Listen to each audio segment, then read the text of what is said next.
Coucou, bon retour ou bienvenue sur ma chaîne si vous me découvrez pour la première fois.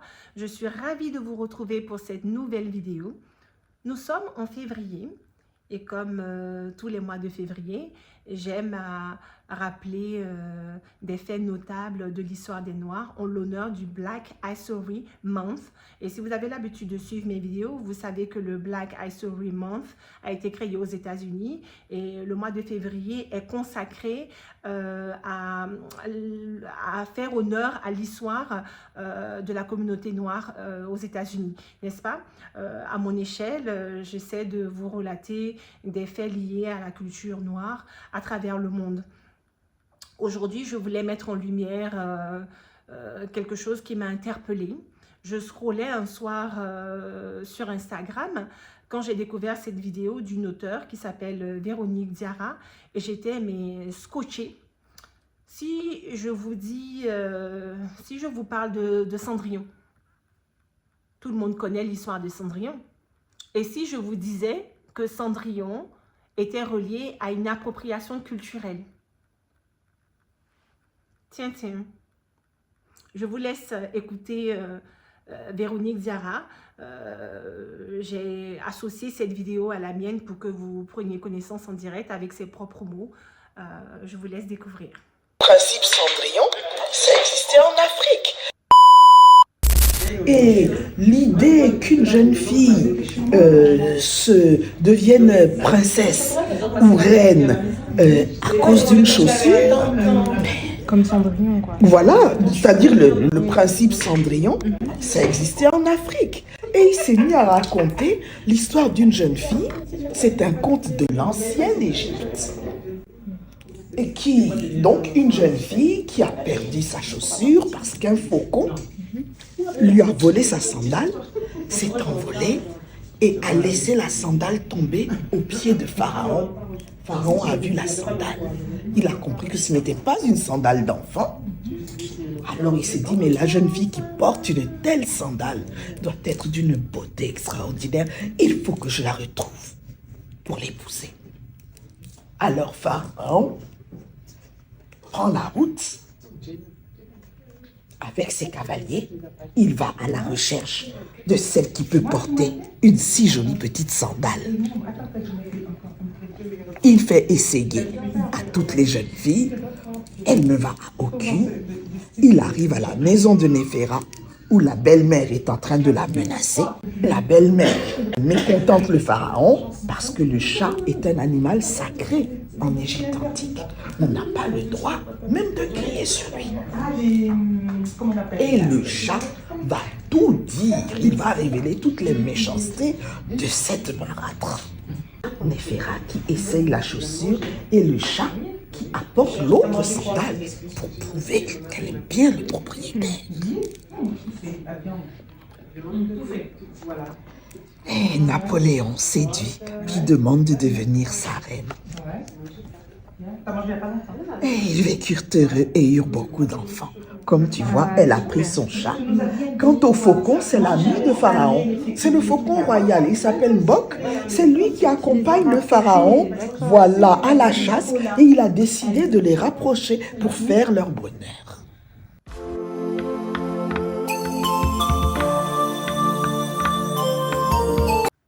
Quelle excellente initiative. Je vous remercie Véronique Diarra de nous avoir fait découvrir l'histoire originale qui se cache derrière le fameux conte de Cendrillon.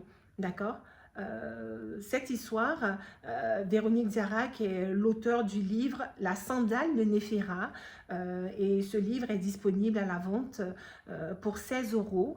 C'est un livre audio, donc vous avez la possibilité d'appuyer et puis le livre est compté, ou alors vous le lisez vous-même à haute voix à un de vos proches. Donc c'est un livre qui serait un excellent cadeau pour des enfants et même des adultes, il n'y a pas de raison, hein. C'est une très belle histoire, c'est un conte universel, intemporel pour tous les âges. Donc si vous avez bien compris, la sandale de Néféra revient sur le conte millénaire, je dis bien millénaire, un conte qui date de l'Égypte antique, au moment du règne des pharaons noirs. Donc cette histoire-là a plus de 3000 ans. Vous avez entendu l'auteur qui vous dit que une jeune fille perd une de ses sandales qui a été volée par un faucon. Le faucon transporte la sandale jusqu'au pied du pharaon et la jette au pied du pharaon. Le pharaon récupère la sandale, se dit « Ouh, cette chaussure est magnifique. Si la personne qui porte ces chaussures est à l'image de la chaussure, cette femme-là doit être très belle. » Et il est pris comme ça de fantasmes et il se met à s'imaginer la beauté et le charme de cette femme qui serait la propriétaire de cette sandale. Et il lui est pris comme ça l'envie de faire un tour du royaume pour faire essayer la sandale, pour présenter la sandale, pour voir qui la reconnaît et surtout qui est la propriétaire de cette sandale afin qu'il puisse éventuellement l'épouser si cette femme est à son goût. Et devinez quoi, il finit par arriver dans la maison où vivait Néphera. Et Néphera va non seulement reconnaître sa sandale, l'essayer et ça lui va à merveille. Et surtout, son chat intervient pour ramener le deuxième pied. Ça prouve bien que la sandale lui appartient puisque elle a la paire. Évidemment, elle est d'une beauté saisissante. Le pharaon tombe fou amoureux d'elle, la demande de mariage, ils vécurent heureux jusqu'à la fin des temps et c'est impeccable. L'histoire originale est tellement belle, est tellement crédible, c'est tellement sensé. Alors que dans l'histoire de Cendrillon, je vais prendre la version de Charles Perrault parce qu'il s'agit d'un auteur français. Et comme c'est lui qui a écrit la première version européenne, bon, je ne sais pas s'il a écrit la première version européenne, mais disons que je me base par rapport à l'histoire française parce que je vis en France. Voilà, donc Charles Perrault a écrit sa version en 1697, il me semble. En 1697, quand il écrit cette histoire, en aucun cas, il ne mentionne qu'il s'est inspiré d'un conte africain millénaire. En aucun cas. L'histoire est présentée un peu comme si c'était une fiction, donc ça serait quelque chose qu'il a imaginé lui-même de toutes pièces, ou alors comme si c'était un conte local. Comme il est un auteur français, on aurait pu penser que c'est peut-être un conte qui était raconté dans les campagnes françaises et qui lui est parvenu et qu'il a décidé d'en faire un livre. Quand il s'agit comme ça de fables, de légendes ou de contes, personne n'est propriétaire de l'histoire. Tout le monde peut écrire sa version à travers des livres, tout le monde peut faire un film à ce sujet. Il n'y a pas de notion de plagiat, mais à condition que le conte, comme je vous dis, soit l'histoire locale et la personne qui raconte soit intégrée à cette communauté. Mais quand vous allez prendre une histoire originale qui existe depuis des millénaires dans un certain continent, que vous pompez l'histoire de A à Z et que vous modifiez juste quelques petits éléments à votre sauce, sans mentionner l'existence de l'histoire originale, excusez-moi, c'est de l'appropriation culturelle, mais à son paroxysme. À quel moment tu prends un conte africain, tu ne vas même pas dire aux gens « Oh, ben dans l'Égypte antique, il y avait une histoire et moi, ça m'a inspiré d'écrire Cendrillon. » Franchement, l'histoire est pompée de A à Z, à ceci près que la sandale de Néphera, quand on écoute la version de Véronique Zara, on comprend que c'est quelque chose de crédible. Effectivement, parfois, des animaux peuvent prendre comme ça, voler des objets dans les maisons des gens. Mais par exemple, on a déjà vu des singes voler des objets et ils partent avec dans les arbres. Voilà, ils vont prendre des objets qui les attirent, peut-être un objet brillant, peut-être un objet qui les amuse, enfin bref. On imagine très bien qu'un oiseau puisse, dans son envol comme ça, se saisir d'un objet et aller le relâcher plus loin. C'est tout à fait crédible et on imagine bien aussi que quand il relâche la sandale, que le pharaon trouve ses chaussures super jolies et veuille savoir qui est la propriétaire. Franchement, tout est cohérent et crédible de A à Z. On peut même reproduire ce schéma-là si on le voulait. Alors que quand vous écoutez l'histoire de Cendrillon, on vous parle de fées, donc il y a comme un aspect fantastique. On ne sait pas trop d'où sort cette fée, pourquoi la fée vient lui donner cette possibilité de se faire belle à certains moments, pourquoi cette fée ne l'a pas aidée plus tôt quand elle souffrait, on ne sait pas trop pourquoi cette fée elle apparaît pour l'embellir, pour la mettre en situation pour rencontrer le prince, un peu comme si pour rencontrer le prince, vous avez vu dans l'histoire de Cendrillon, il y a une connotation de classe sociale. Cendrillon est une jeune femme qui est maltraitée, qui se retrouve à faire des corvées domestiques à longueur de journée. Elle présente tellement mal, elle est tellement salie par les cendres qu'on l'a même surnommée méchamment Cendrillon, en guise de moquerie et d'humiliation de la part de ses sœurs par alliance. D'accord? Bon, quand elle doit rencontrer le prince, il faut que ce soit dans un contexte où elle est pimpée. Donc, il faut qu'elle soit coiffée à son avantage, dans une très jolie robe, bien embijoutée, bien chaussée. Et tout ça, là, dans un effet d'illusion. Et puis, passer un certain horaire, la réalité revient et on la retrouve en Cendrillon. Ce qui sous-entend que si le prince l'avait rencontrée dans son état normal de tous les jours, il n'aurait pas fait attention à elle, il n'en serait pas tombé amoureux. Alors que quand vous écoutez la version originale, le prince rencontre Néphira dans ce qu'elle est au quotidien, c'est-à-dire une jeune fille corvéable à merci. Il vient la trouver certainement dans sa journée, après avoir fait moult travaux ménagers. Donc, elle n'est pas coiffée ni apprêtée. Il la découvre vraiment au naturel, dans ce qu'elle est au quotidien. Vous voyez? Alors que dans l'histoire de Cendrillon, toujours cette notion de statut. Vous voyez, Cendrillon, déjà, c'est pas crédible parce que dans l'histoire, elle débarque comme ça dans le château et les gens la laissent passer, on lui donne accès à la salle de bal. Alors que nous savons tous qu'à cette époque et même jusqu'à aujourd'hui, lorsque vous vous rendez à un événement où des personnes prestigieuses doivent être présentes, vous devez être inscrite sur la liste. Dès que vous arrivez, on vous demande votre nom. Et si votre nom n'est pas préalablement inscrit dans la liste des invités, en aucun cas, vous n'avez accès au lieu de la fête. En aucun cas. Donc, c'est quand même étonnant que dans l'histoire de Cendrillon, elle arrive avec un carrosse. Personne ne sait situer d'où elle vient.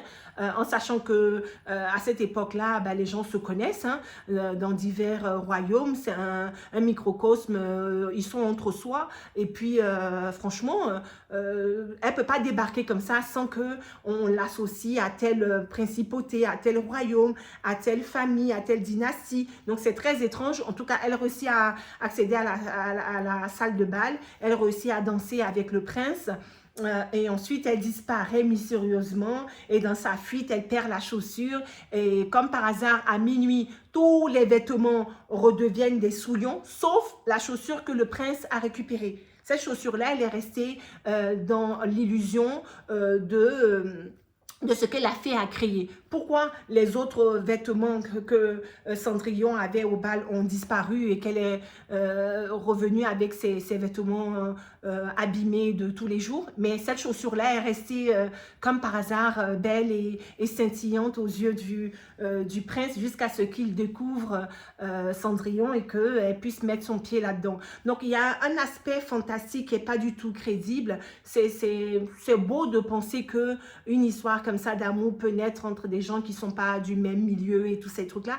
Mais là, bon, quand on écoute la version originale qui est racontée dans La Sandale de Néphira, c'est le livre de Véronique Diarra, cet auteur qui nous fait découvrir la vérité autour de cette histoire de Cendrillon. Et bien, vous voyez, c'est beaucoup plus fluide, c'est naturel, c'est vrai, c'est vrai. Vous voyez, malgré qu'ils aient essayé de cacher cette histoire, la vérité finit toujours par triompher. Et on a enfin le fin mot de l'histoire. On sait que l'affaire de Cendrillon est largement pompée sur un conte de l'Égypte noire, de l'Égypte antique. D'accord? À l'époque des pharaons noirs, ce conte-là était déjà diffusé. Ça a traversé les millénaires. Certainement que Charles Perrault a dû tomber sur un document qui relatait cette histoire-là. Et tout de suite, il a fait ça à sa sauce, quoi. Même chose avec ce cher Jean de La Fontaine et ses fameuses fables qui sont largement pompées de l'auteur Ésope. Il a tellement pompé Ésope Et quand Ésope lui-même, Ésope était un homme africain qui aimait beaucoup voyager. Et lors de ses voyages, il a pu être capturé et réduit en esclavage. Et comme ça, il s'est retrouvé à un moment donné en Grèce. Et apparemment, quand il était dans ce pays, il avait une aura de conteur et il avait raconté tellement d'histoires qu'il avait connu une sorte de célébrité et puis il avait du succès comme ça avec ses histoires. Sur la chaîne de Grandeur Noire, elle consacre une vidéo où elle mentionne cette histoire de plagiat de Jean de La Fontaine. En aucun cas, il a mentionné le nom d'Ésope. Et puis quand des gens ont pu faire le lien entre les histoires de Jean de La Fontaine et Ésope, tout d'un coup, Ésope était un auteur grec. Tout d'un coup, il était un homme blanc, alors que c'était un homme noir, africain. Il y a même des croquis qui existent de lui. En aucun cas, c'était un Européen. En aucun cas. Donc, vous voyez là, quand on vole l'histoire des Noirs, on vole la culture des Noirs, on vole les faits notables des Noirs, et bien, s'il y a des situations où ils ne peuvent pas voler, ils vont transformer des créateurs noirs en blancs. Et ce n'est pas, là encore, la première fois. Je vous ai parlé de l'histoire des cowboys noirs. Et ces cowboys, il y a une histoire très répandue qui s'appelle le Lone Ranger. Johnny Depp a même joué ce film-là. Eh bien, le vrai personnage lié à ce cowboy-là était un homme noir. Je vous mettrai son nom pour ne pas l'écorcher parce que je ne me souviens plus de tête. Et cet homme-là était un excellent tireur. Il arrivait à atteindre sa cible à 400 mètres. Vous vous rendez compte? C'était un excellent tireur. On appelait ça un gunfighter. Donc, c'est des gens qui se battaient avec les armes. Il était le meilleur tireur de tous les États-Unis. Il atteignait sa cible à 400 mètres. Il a été élu shérif ou adjoint du shérif. Je ne sais plus s'il était marshal ou shérif ou adjoint du shérif. En tout cas, c'était le premier homme noir à avoir un tel grade. Son histoire est connue. Bon, l'affaire de cette vidéo ne concerne pas cet aspect-là. C'était surtout pour appuyer la vérité concernant le conte de Cendrillon. Je suis sûre que nombre d'entre vous ignoraient que c'était basé sur une histoire africaine.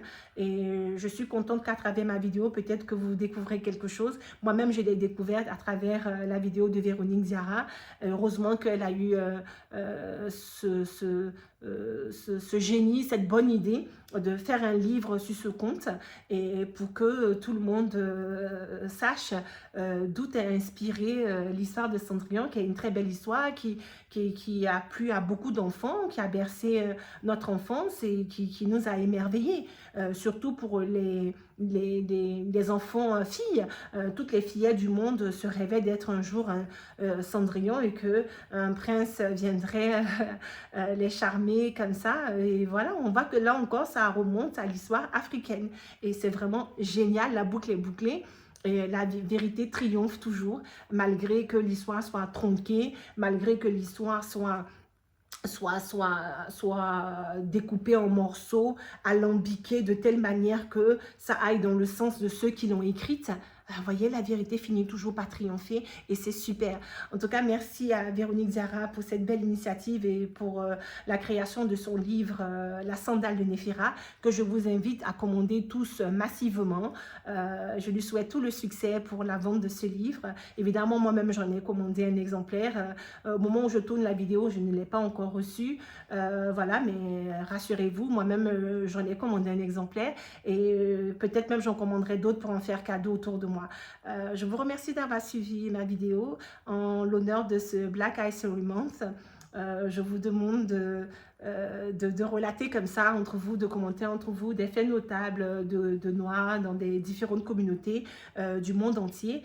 Si vous en savez, je serais ravie d'en prendre connaissance dans les commentaires. Et une fois de plus, merci d'avoir regardé la vidéo jusqu'au bout. N'oubliez pas, comme d'habitude, de commenter, liker, partager, surtout cette vidéo-là. Hein, ça peut faire découvrir beaucoup de choses à beaucoup de gens, massivement. À très vite pour une autre vidéo. En attendant, prenez soin de vous. Je suis ravie.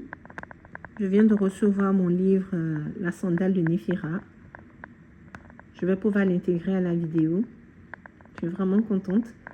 Le livre est très épais, enfin la couverture bien rigide. Je m'attendais à une couverture souple, mais pas du tout. La couverture est bien rigide. Ça fait vraiment livre tel qu'on se l'imagine, quoi. Je suis très contente de cette qualité. Les illustrations sont magnifiques. Voyez, ça résonne, bien rigide.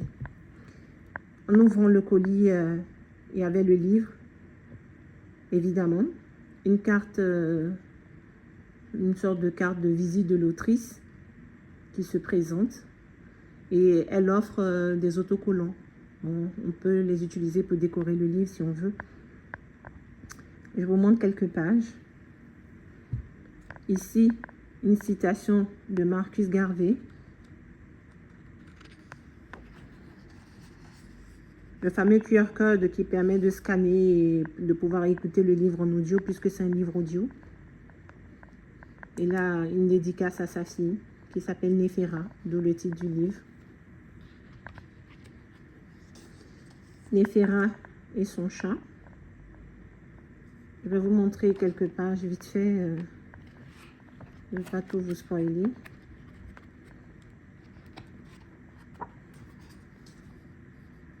Quand le pharaon récupère la sandale et part à la recherche de la jeune femme propriétaire de cette sandale.